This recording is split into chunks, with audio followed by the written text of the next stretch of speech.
Congressman Zaldico, ako ay nagtatanong lang naaaning na ba kayo? Kayo ba ay natataranta na ba? Kayo ba ay nagtatago? Ako ay nagtatanong lang Ito'y walang halong malisya. Ako ay nagtatanong lang. Kasi hindi lang naman ako naghahanap sa inyo, pati si Tiangco, di ba? Nagtatanong. Ano ba talaga ang tunay na nangyayari dyan? Mismong presidente nagsasabing doon sa kamera nung SONA, mahiya naman kayo. Kasi karapatan namin bilang mga Pilipino, taong bayan, na kayo ay tanungin. Bilang mga public servant, asa na yung budget na yun? Bakit dumobo ng ganyang kalaki? Tapos hindi makita yung mga flood control projects. Asan yun, sir? Mga ma'am. Di ba? Hindi lang po si Speaker ang ating tinatanong. Hindi lang po si Zaldico, tinatanong natin. Pati yung ibang mga kongresista na district, etong mismong may mga nakakatanggap na project na nireveal ni Lacson. At maging ang DPWH, dapat ipaliwanag niyo yan. Secretary Bonuan, kung hindi mo kayang paliwanag yan, bumaba ka na sa pwesto. Kasi, paano nakalusot sa ito? Kayo ang direktang merong responsibilidad yan. Hindi ho yung contractor. Dapat, dapat binabantayan ninyo kung nagagawa ba yung proyekto. Yan ang trabaho ninyo bilang sekretary. Yung mga tauhan ninyo, nababantayan ba? Bakit ganyan? Wala. Dapat ho kayong sumagot. At kung hindi nyo kayang sagutin niya, mag-resign na lang po kayo. At ngayon ay lumalabas na talaga kung sino yung mga involved dito sa di umanong korupsyon na nangyari sa flood control. Kasi alam nyo, ladies and gentlemen, yung iba ayaw pa kasi umamin nung una until yung mismong presidente na nagsabi na sandali, meron talagang problema. Ngayon, ibig bang sabihin nun dapat na tayo maniwala sa presidente? Ako, ito lang, simple lang sa akin to May nakikita siyang problema, di ba? Meron siyang nakikitang pangyayari na talagang hindi na ma-deny, ika nga. Hindi na ho ito may tatanggi. Kasi every time na umulan, actually hindi nga lang ulan konting ambon lang, talagang bumabahaw sa Metro Manila. Malaking problema ho yan kasi lalo na pag sigurado yung bagyo, sunod-sunod, naku po, lulubog talaga Metro Manila. At talagang matindi ho ang ninakaw. Umabot ho ng trilyon. Kung maalala ninyo, sabi nga ni Villanueva, ay napakalupit na ho ng nangyaring, I think, how many billions or millions in a day ang ninanakaw. Ngayon, pinag-uusapan ngayon sa Senado yung mga kontraktor, pero may mas malalim pa pong dahilan. Kasi remember, hindi naman po ako naniniwala ako, yung mga kontraktor, may kasalanan yan. May mga kasalanan yan. Pero hindi naman nung gagalaw yan, hindi yan makakagalaw nang walang sumusuporta sa kanilang mga mambabatas. Kung walang mga nasa gobyerno. Una, paano ka maka-accredit? Di ba? Paano ka mabibigyan ng lisensya at para tumanggap ka ng proyekto mula sa gobyerno? Napaka-imposibleng mangyari po yan kung wala kang koneksyon. Di ba? As a matter of fact, yan nga ho ang dahilan kung bakit tumutulong ang mga negosyante sa mga kandidato. Lalo na sa mga distrito, sa mga mambabatas, lalo na tumutulong sa presidente, lalo na pag tumulong ka sa presidente, matik na yun, DPWH, kuha mo na yun, di ba? Sa mga senador, actually senador ang pinakaliste kasi nga, hindi ganun sila, wala silang hawak na direktang hawak dun sa distrito. Ang may hawak talaga sa distrito, yung mga congressman, at saka yung mismong DPWH na nangangasiwa ng mga proyekto na yun. Di ba ho? Kaya nga kung maalala nyo, dati dalawang pinakakurap na ahensya ng gobyerno. Ano yun?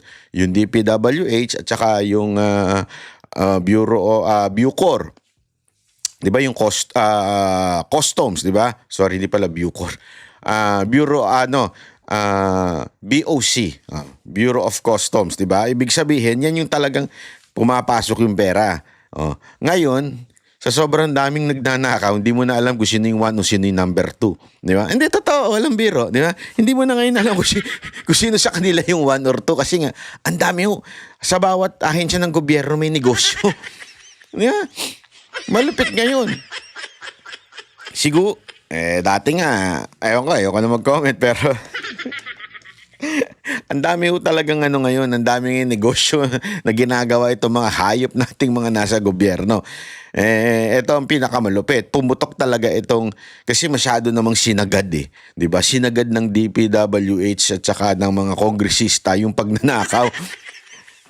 'Di ba sabi nga ni Magalong, kung dati medyo may hiya-hiya pa, ngayon hindi na, talagang sagad na sa buto yung winawalang niya. Literal na winawalang niya. Mismo ngang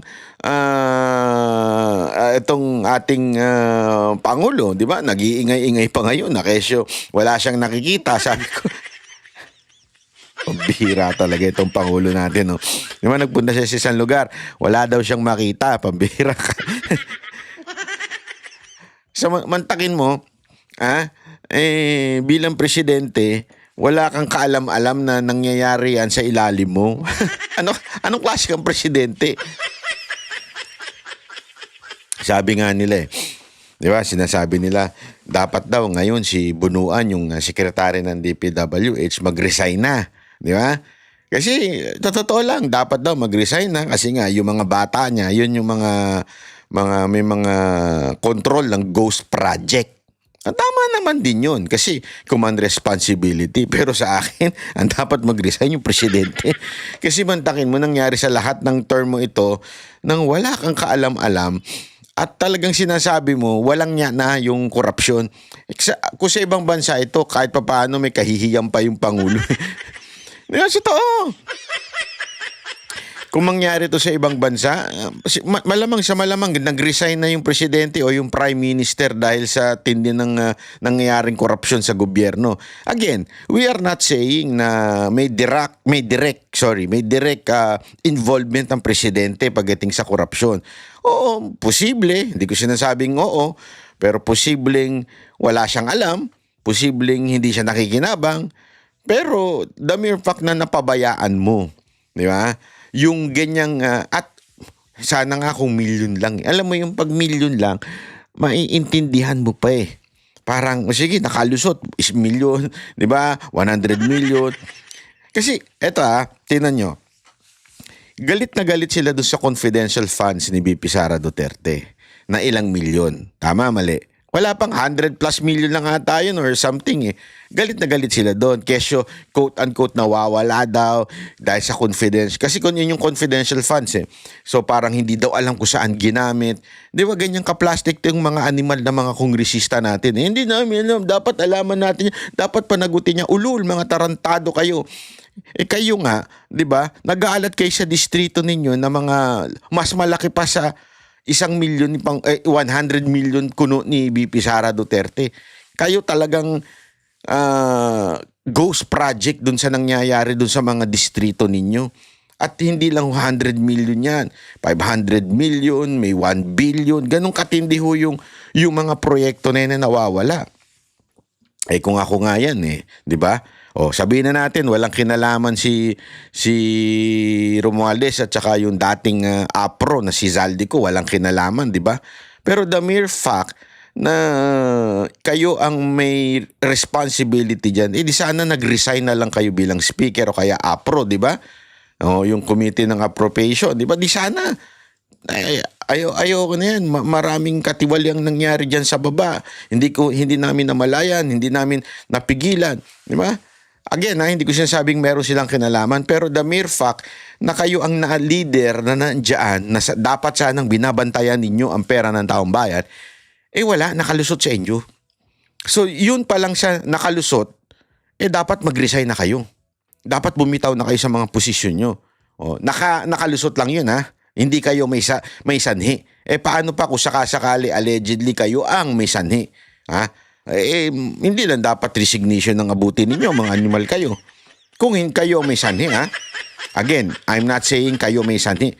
Kung sakaling malaman na kayo may sanhi. Kasi eto hong si Tiangco, meron na namang revelasyon. Di ba? Kung makikita mo ng isang araw, sabi niya, may small committee. Tinatanong niya doon sa bagong, yung bagong chairman yung chairwoman ng APRO na committee. Tinatanong niya, asa na yung report nung small committee? Kasi dapat nasa batas na lahat po ng gagawin ng mga kongresista ay may report po yan. Sabihin, parang may minutes, di ba? Parang alam mo yung pag may meeting, kailangan lahat siya nakasulat. Lalong-lalo na ho ito, pinag-uusapan pera. So dapat may minutes yan. Tinatanong ni Tiangco, walang maisagot yung APRO, di ba? Kaya so, hindi ko pa panahon yan. Hindi yun eh. Hindi yun ang punto doon eh. Whether panahon mo o hindi mo panahon, ikaw na ngayon ang chair ng APRO, so dapat may record dyan. Kukunin mo yung record, ito yung record. Wala namang sinasabi si Tiangco na kasalanan mo. Ang sinasabi lang niya, asan yung record? Di ba? Pakinggan natin itong bagong interview ni Tiangco tungkol dito. Oo nga, bakit nawawala si Zaldico? Ba't hindi mahagila? Ba't hindi ma-interview? Hindi, sa dami-dami ng epal dyan sa kamera. Di ba? Sa dami-dami ng mga congressmen na meron nga ngayon pinagtatanggol yung house keso bakit daw sila sinisisi. Ang daming mga madadaldal na hinayupak diyan Ang daming bida-bida diyan na hindi ka naman dapat magsalita. Di ba? Bakit hindi naman ikaw yung sinisisi? Hindi naman ikaw yung pinupuna. Pero ikaw ang depensa ng depensa. Anto, may bayad sa kakadepensa nyo? Hindi ako, nagtatanong lang ako Bakit kayo depensa ng depensa? Ang tinatanong dito, itong chairman ng APRO na si Zaldico, dapat siya ang sumagot. Hindi, yun lang Dapat siya po ang sumagot sa mga katanungan na ito. Asa na yung transcript yung small committee na asa na yun, di ba? Bakit wala kang, hindi ko maintindihan Ito, ay napakagaling ng media. Hindi, isipin nyo, napakagaling ng media. Bakit di nila matanong si Zaldico? Ano to, hindi na pumapasok sa kamera? O hindi nyo nakikita? Hindi, kasi hindi ko mag-gets yun Si Zaldico lang makakasagot nito. O siguro yung kanyang boss na si speaker. Pero ni isang media walang nag-interview kay Zaldico, ni isang media walang nag-interview kay speaker tungkol sa mga ganitong issue. Bakit? Hindi, question lang sa mga media. Bakit? Kayo ba ay merong nakatapal sa mga mata ninyo tsaka sa mga bibig ninyong bilyon-bilyon, milyon-milyon? Kaya hindi kayo makapag-interview? Ano ba talaga? Don't tell me na pumapasok yung mga yan. Isang bihira naman, Tanong natin, bakit hindi matanong ng media itong si Zaldico? Zaldico, where na you? Here na me. Hindi, nagtatanong lang tayo Hindi natin inaakusahan si Zaldico O Zaldico malinaw to Baka mamaya nandiyan ka na naman. Hindi kita inaano dyan Kasi ito ewan ko kung may ewan, basta medyo may pagkaano ito tayo nagtatanong lang, Zaldico, bakit di mo sagutin? Ito, lumabas ka. Di ba? Magpakita ka kay Tiangco. Magharap-harap kayo in public. Di ba? Sa mainstream media, magpa-press con ka. O hayaan mo matanong ka. Ba't di ka nagsasalita dyan? Alam mo, ito lang Ako, may payo ako sa Zaldico. May payo ako sa'yo. Kung ako sa'yo, kung medyo may nalalaman ka, this is the time. You can be a hero. Susuportahan kita. You can be a hero. Sabihin mo lahat ng nalalaman mo. Di ba? Kung ikaw ay napag-utusan lang ba? Ay kung ikaw ay may alam sa mga nangyari dyan sa flood control project. Kasi di ba naalala ninyo pagka yung anong tawag dun sa witness, di ba? Pwede ka maging star witness basta hindi ikaw yung pinaka-guilty, di ba? Hindi ko sinasabing guilty si Zaldico wala tayong sinasabi. Wala namang crime dito na inaakusa sa inyo etong si Tiangco. Pero gusto mong maligtas. Kasi lalabas at lalabas na ito. Hindi na ito maiiwasan. Talagang wala na, dire-diretso na ito sa tingin ko yung ginagawa ng Senado, ginagawa ng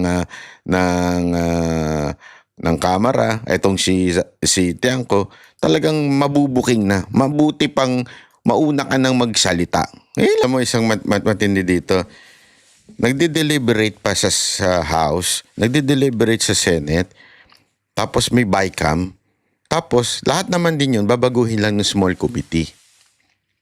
Di ba? Ako hindi ko nga magets eh. Alam natin ng kaloko-loko yung budget. Di ba? Alam natin na may problema dyan dito sa flood control, kung saan-saan. Alam naman ni Marcos ito. Di ba? Alam naman ng mga senador ito. Sana ito lang sana puntiryahin na natin. Sana puntiryahin na natin kung sino ba talagang may kasalanan. Dapat panagutin natin itong small committee na ito. Hindi pa pwedeng ganun-ganun na lang na, okay na. Ano na tayo? Quits na. Tapos na itong budget ng 2025. So, move on na tayo. Hindi pwede. Uulit na naman yan. Dapat baguhin na talaga yung sistema ng small committee na yan pagdating sa budgetan. Kasi uulit na naman yan eh. Kaya tama itong idinidiinit ko. Although, may punto si Marcoleta, may punto rin si Lacson doon sa pagbubunyag niya. Hindi, may mga binunyag naman pangalan. Okay? May mga binunyag naman pangalan pero nakakabitin kasi. 'Di ba? Para sa akin ito wala ko sinasabing mali ang ginawa nila Marcoleta. Maganda. Sa simula, maganda. Kay Lacson, maganda rin sa simula. Lahat yan napakaganda sa simula. Sinasabi lang natin na medyo nabitin tayo kasi para tayong nanonood ng TV series di ba? Manonood ka ng TV series. Season 1 o kaya series na 1, 2, 3, di ba? Tapos biglang nag-stop. Mabibitin ka dun, di ba? Yun yung sinasabi natin. Mabibitin ka. Kaya nga, meron tayong mga gustong mangyari at sinasabi natin dito sa mga senador na ito, Buchanan, pwede niyong puntiryahin na talaga yung kontrabida doon sa pelikula. Puntiryahin na natin, pangalanan na natin. Sino ba ang nag-a-approve dito? Alam mo yan, eto, again, pinupunto si Marcoleta, yung contractor. May pinupunta si Lacson, yung contractor din. May ilang pinangalan ng kongresista. Pero sandali, lahat ito, pati yung kongresista, hindi makakagalaw yan without the approval ng leadership ng Kamara. Ano yun na natin? Diretso yun na, bakit ganito? Huwag kayong matakot. Hindi porket equal branch kayo, ibig sabihin tatahimik na kayo. Hindi, puntiryahin nyo na. Ikaw ang nag-approve nito. Asa na itong budget na ito? Ganun. Ilang sa akin kasi halimbawa ito, pakinggan natin to si Lacson. Idinitalya ni Senator Panfilo Ping Lacson sa kanyang privilege speech kung paano sinasagawa po ang pagnanakaw ng pondo para sa mga flood control project. At pinangalanan po ng senador kung sino-sino ang ilan po sa mga kontratista at mga politikong sangkot dito. Detalye sa live report ni Mean Corvera. Mean. Ali, orchestrated daw ang pamamaraan o hatian sa lahat ng pondo para sa mga flood control projects sa gobyerno. Ayon kay Senator Ping Lacson, hinahati o kinakatay ang pondo sa pamamagitan ng SOP, ng lagay, ng reseta at tinatawag niyang parking fee. Ang malaking tanong, ano ang riverbank protection structure na pinondohan at sinasabing completed dito? Ito po bang nakikita nating puting pader sa screen? Pader nga po yan, Mr. President. Perimeter fence ng subdivision. Mr. President, sari-saring gimmick, makapandaya lang ng milyones sa kaban ng bayan. Idinetalye na ni Senator Ping Lacson ang iba't ibang maanumalyang proyekto na pinondohan mula sa buwis ng taong bayan. Sa kanyang privilege speech na may titulong Flooded Gates of Corruption, sinabi ng senador na ang pinaka-notorious daw ang tinawag niyang horror stories ng mga proyekto sa Hagonoy at Malolos, Bulacan. Sinuong ng aking team ang baha sa Barangay Abolalas, Hagonoy para hanapin ang proyektong Construction of Riverbank Protection Structure mula sa Darcy and Ana na nagkakahalaga ng 77.199 million pesos na naman. Ito po ang tumambad sa amin, Mr. President. Nakikita niyo po ba ang pagkakatayo ng flood control structure? Hindi niyo po talaga makikita, my dear colleagues. Guni-guni lang kasi ang flood control structure o riverbank protection kung saan dapat nakatayo ang Darcy and Ana project. Ayon kay Lacson, orchestrated ang sindikato ng dalawang nasibak na district engineers na sina Henry Alcantara at ang pumalit sa kanya na si dating Assistant District Engineer Bryce Hernandez. Sa loob lamang ng 3 taon, nakakuha sila ng 28 mga proyekto na pawang mga guni-guni o ghost projects. Gusto po ba ninyo makita ang itsura ng isang 77.199 million pesos worth na riverbank protection structure? Nasaan na nga ba? Ewan ko, Mr. President, dahil wala tayong makita. Kahit ano pang suyod ang gawin namin, hindi namin makita o mahagilap ang flood control project ng Darcy and Ana Builders. Grabe, no? Nung dati, kahit papaano sinisimulan tapos biglang ititigil. This time talagang wala na. Arang, sige, pirmahan na lang tayo tapos na. Alam mo, imposible kasing wala itong una-una. May mga binanggit nga ni Secretary. May mga quality control, di ba? Napipirma kung nagawa ba o hindi. Ano nangyari doon? Bakit hindi sibakin yung mga putang inang yun? Kasuhan yun. Di ba? I mean, lahat yan mula sa baba. Kasi mula sa baba yan eh. Yung mga nag-a-approve, tumitingin, nag-check. Yan. Hanggang sa director, district director. Di ba? Kasuhan yan. Oh, actually, sa totoo lang, kung ako lang ay abogado at may kakayanan, kakasuhan ko pati yung sekretary. Totoo. Alam mo, Atty. Torion, kung ako sa'yo, kasuhan mo na yung dapat lahat ng kasuhan. Para talagang kasi sabi to ito, mantakin mo, kapala na ng mukha ito.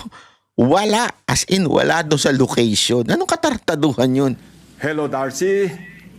Ang Ana and Ana, nasaan ang flood control? Ang kontraktor ng mga proyekto ang Wawa Builders at Darcy and Ana Builders. Pero ang Darcy and Ana Builders nawawala rin ayon sa senador. Isa pa sa nakita namin, ang Barangay Inarawan na dumanas rin ng pagguho ng bahagi ng River Dike. Tumabo po ito ng 1.764 bilyong piso. Sa lahat ng proyektong nilaan sa Barangay Inarawan, tanging ang SunWest Incorporated ang nakakopo ng mga proyekto.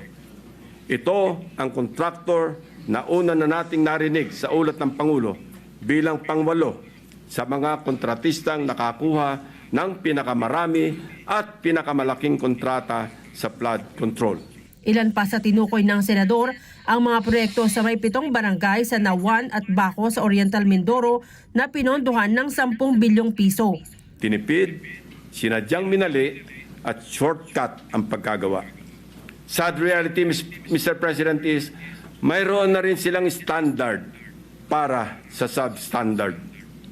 Mr. President, for 3 years, 19 billion na pondo ang ibinuhos para sa flood control sa Nauhan. Umaapaw ang pondo pero lubog pa rin sa baha ang mga Nauhenyo. Ano nangyari, Mr. President? Kaninong mga bulsa inanod ang buwis ng taong bayan? Pero sa bayan lang ng Nauhan, aabot na anya sa 1.9 bilyon ang nailaang pondo sa nakaraang 3 taon, pero ang mga proyekto gumuho na rin kasabay ng mga bagyo at malalakas na ulan. Ang proyekto anya bahagi ng insertion ng isang kongresista sa Mindoro. Meron pa ngayon tinatawag na passing through or parking fee na aabot sa katumbas na 5 to 6% ng pondo. Ito ang itinuturing na royalty, ang tawag sa lagay na ibinibigay sa politikong may kontrol sa distrito kung saan iimplementa o itatayo ang proyekto. Ayon sa senador, sistematiko ang hatian ng pondo at halos 40% na lang ang kabuang pondo ang napupunta para sa flood control projects. Sa breakdown ng senador, 8 hanggang 10% ang napupunta sa mga district engineers, 2 hanggang 3% ang para sa kickback ng district engineering office mula sa sobrang kita ng kontraktor, 5 hanggang 6% naman para sa mga miyembro ng Bids and Awards Committee, 0.5 hanggang 1% naman para sa Commission on Audit at 20 hanggang 25% naman para sa funder o politikong naghanap ng pondo para sa proyekto.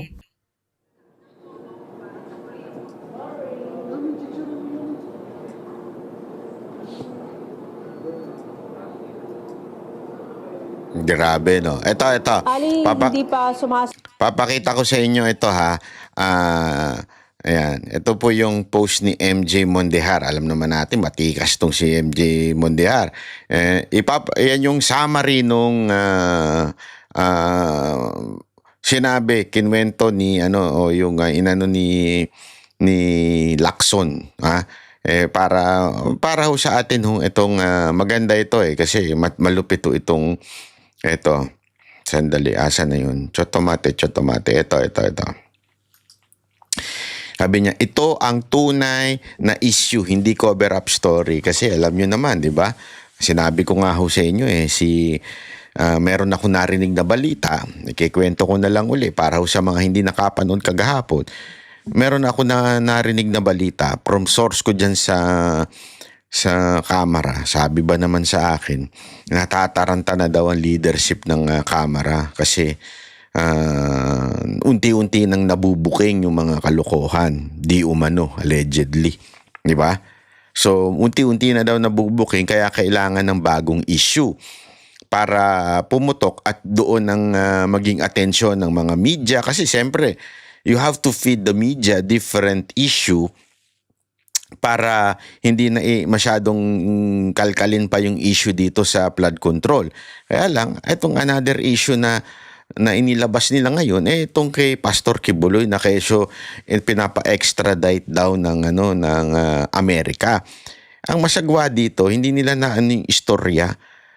Yung pinapa-extradite ng Amerika, una sa lahat, number 1, June pa yon. Pero bakit ngayon lumabas? June, July, August.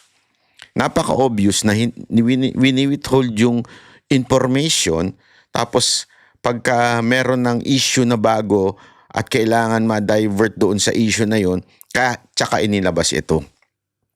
So number 1 yun, June pa yung issue. Pangalawa, walang kwenta extradition kasi nga po may kaso hong dinidinig dito si Pastor Kibuloy. Di ba? Hindi ho pwedeng i-extradite hanggang dinidinig pa ng local courts yung kaso ni Pastor Kibuloy. Di ba? So, napaka-imposible nun.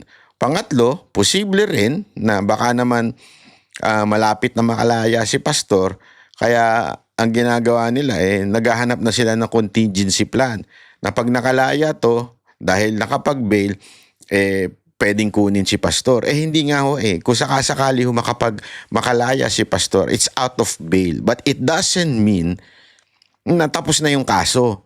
As a matter of fact, yung kaso, didingging pa yan. Sabi nga tapos kung halimbawa lang pero syempre hindi to mangyayari sa tingin ko dahil this is all political.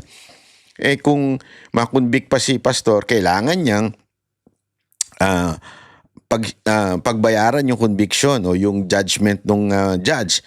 Pero syempre again, malabo yan kasi ako alam kong talaga sa puso ko na inosente po si Pastor. So talagang itong ginagawa nila na issue ni Pastor, nonsense. Yeah? Etong extradition na to, wala itong saysay. Pero bakit nila nilabas ngayon? Kasi nga, tama ho, cover up lang ho ito. Ito po ay diversion. Gumagawa sila ng issue para ma-divert, para makaligtas ho. Etong di umano na narinig ko allegedly na natataranta na itong leadership ng Kamara. Posible kaya? Ako, nagtatanong lang ha. Kasi, again ha, chismis lang yun sa akin. Binalita lang sa akin yun ng isa kong source. Pero paano ko masasabing totoo? Anong ebidensya ko? Remember, in evidence, ang isang pwedeng maging ebidensya dyan is circumstantial evidence. Diba? Kung ano yung mga nangyayari. Ngayon, mukhang etong issue ni Pastor pang divert lang. Ibig sabihin, may napapraning, may natatakot.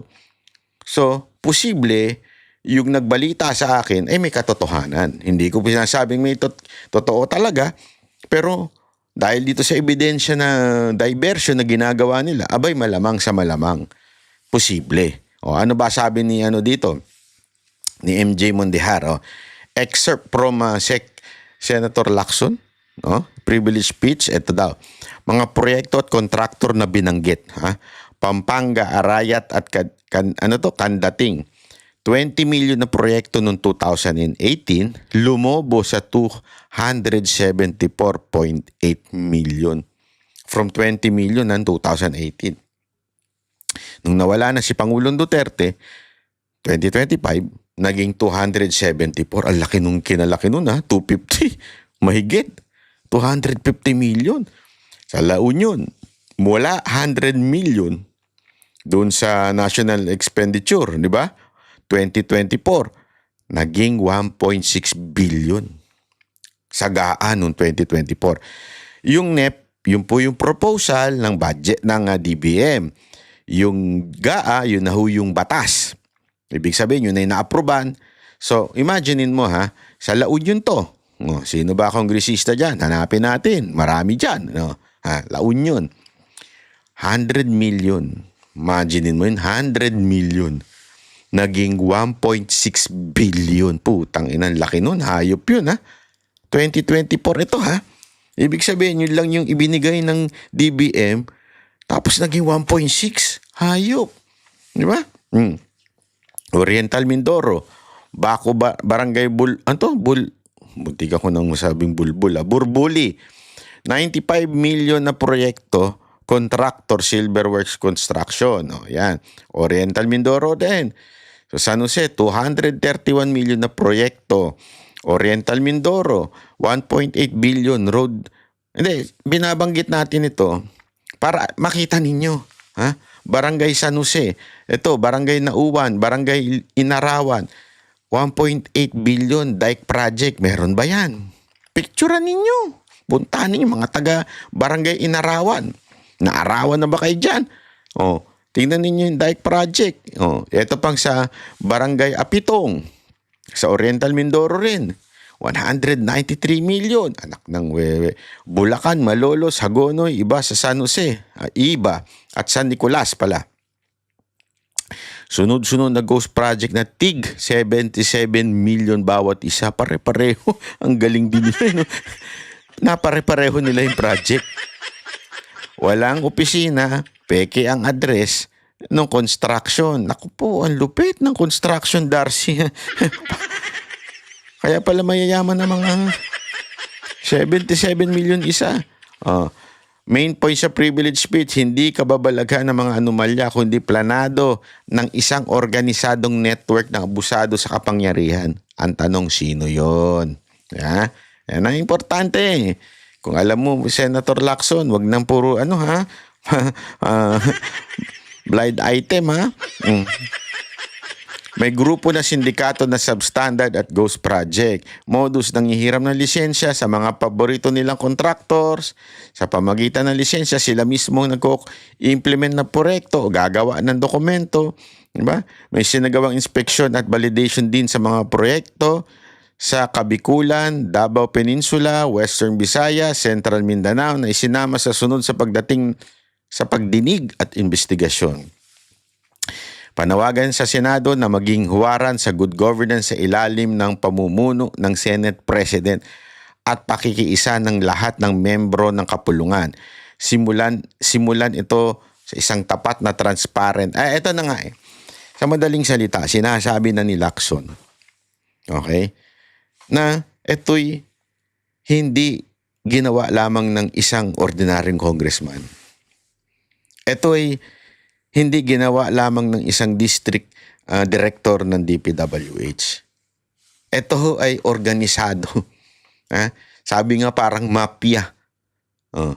Sino ba dapat ang managot dito?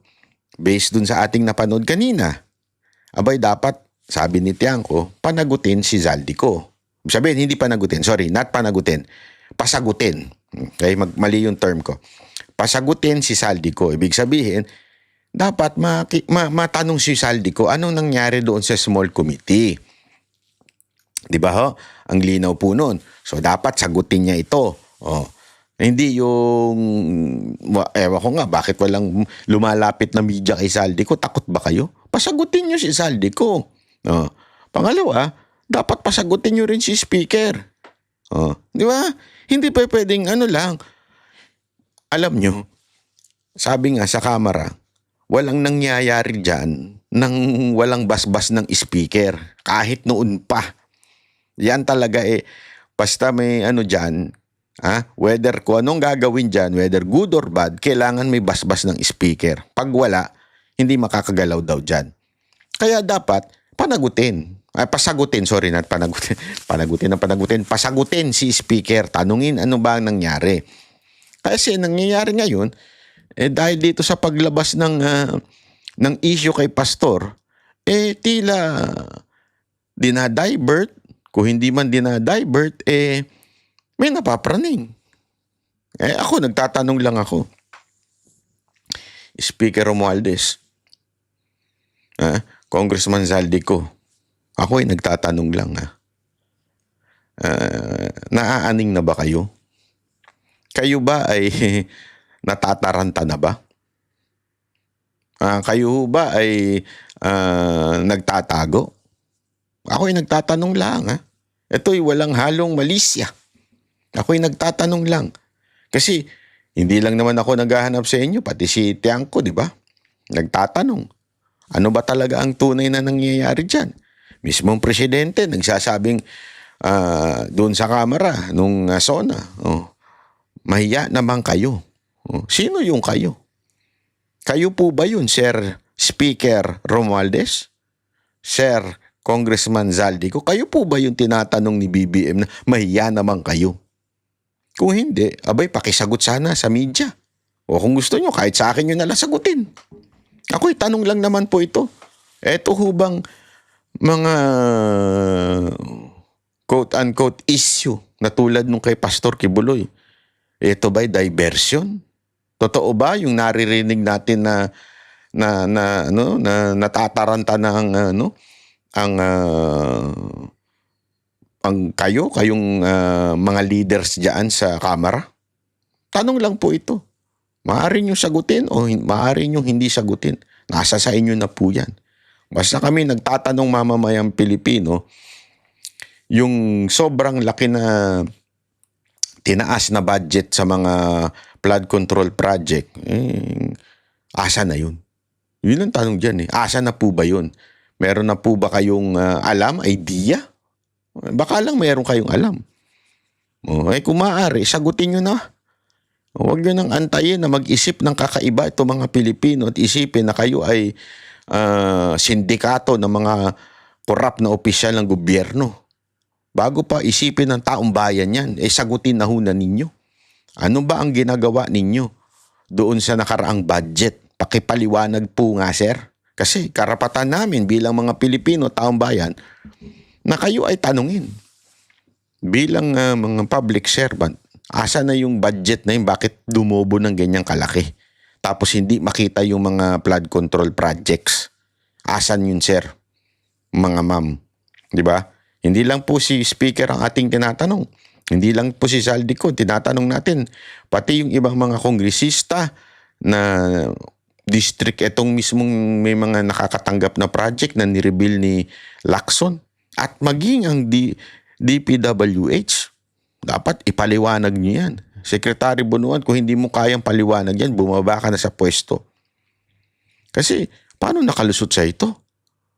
Kayo ang direktang merong responsibilidad yan. Hindi ho yung contractor. Dapat, dapat binabantayan ninyo kung nagagawa ba yung proyekto. Yan ang trabaho ninyo bilang secretary.